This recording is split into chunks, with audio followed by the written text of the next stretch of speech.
बहुत समय पहले अरब के शहर बगदाद में एक गरीब लड़का रहता था। उसका नाम था अलादीन। वह अपनी माँ के साथ एक टूटी फूटी झोपड़ी में रहता था। दिन भर इधर उधर घूमकर वह काम ढूंढता, लेकिन उसे कोई स्थायी काम नहीं मिलता। रहस्यमय अजनबी की मुलाकात। एक दिन जब अलादीन बाजार में भुट्टे बेच रहा था, एक अजनबी उसके पास आया। लंबा काले चोगे में और आंखों में रहस्यमयी चमक। वह बोला, अलादीन, मैं तुम्हारे पिता का दूर का रिश्तेदार हूँ, मुझे तुम्हारी मदद चाहिए। अलादीन हैरान हुआ, पर साथ चल पड़ा। चमत्कारी गुफा। अजनबी उसे शहर के बाहर एक पहाड़ी गुफा तक ले गया और बोला, अंदर एक चिराग रखा है, वही मुझे चाहिए।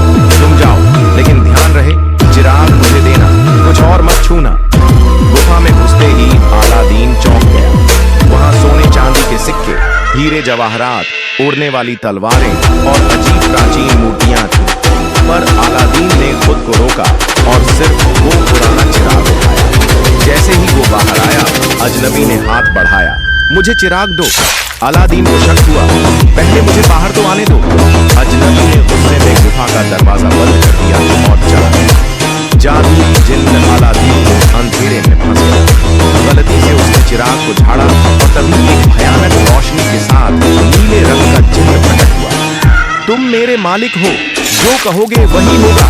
अलादीन ने डरते डरते कहा, मुझे घर ले चलो। और अगले ही पल वह अपने घर में। अलादीन का बदला जीवन। अब अलादीन को समझ आ गया कि यह चिराग कोई साधारण चीज नहीं। उसने जिन्न से शानदार महल बनवाया, सोने की गाड़ियां और खुद को अमीर बनाया। एक दिन अलादीन को राजकुमारी यास्मीन दिखी और वह उससे प्रेम करने लगा। उसने जिन्न की मदद से सारा राज्य जीत लिया और राजकुमारी से शादी कर ली। दुश्मन की वापसी।